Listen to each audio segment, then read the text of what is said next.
Hello and welcome to Change Management Made Easy, a video series providing best practice advice for getting change management right. This is brought to you by Change Proud, a change management training and resources platform. So in this episode, we're going to show you how to measure your change program. So measuring your change program is a really important activity to spend some time in. Most businesses, once the change has been complete, don't necessarily look back and really understand, have we achieved all the outcomes we set out to, and what's our ROI. So the Kirkpatrick evaluation model that we've got on the slide here is a really effective, simple framework for using to evaluate your change activity and your program overall. So it basically follows 4 levels, 1 to 4. And the levels go up in terms of complexity, but also in terms of the value and impact they're going to bring. So level 1, the reactionary level, is really just understanding, did participants and the populations that went through this change program, did they enjoy the experience? What was it like for them?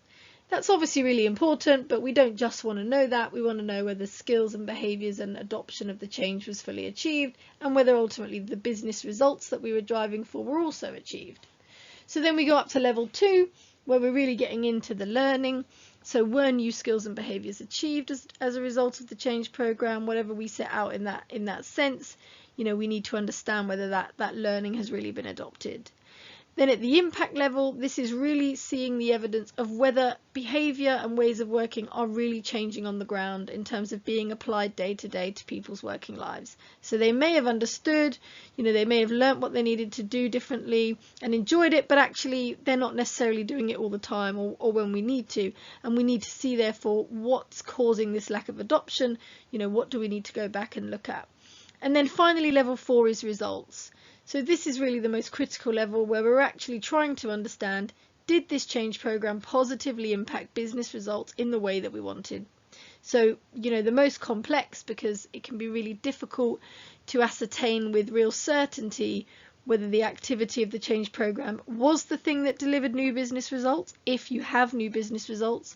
So, it can be quite difficult to do that at an exact level and to rule out anything else. So market changes, client changes with clients, everything else that might be going on, the economic, environment, etc.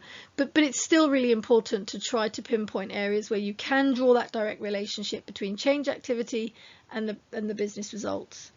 On the right hand side, some key evaluation methods that you can use. So focus groups, interviews, surveys, 360 feedback, looking at assessments and getting people to take assessments, etc. And obviously ultimately looking at performance and business data and the KPIs that will really demonstrate the change. And this slide here, if you want to pause the video, can just give you some more information on those measures that you can use. So really looking at, what types of surveys could you use? How would you design those? Would you do leadership workshops to really see what's changed and whether it's had the impact? How do you break down the KPIs? Is it by business area, geography, functions? What do we need to understand here? Doing 360 feedback could be a really great one with leaders.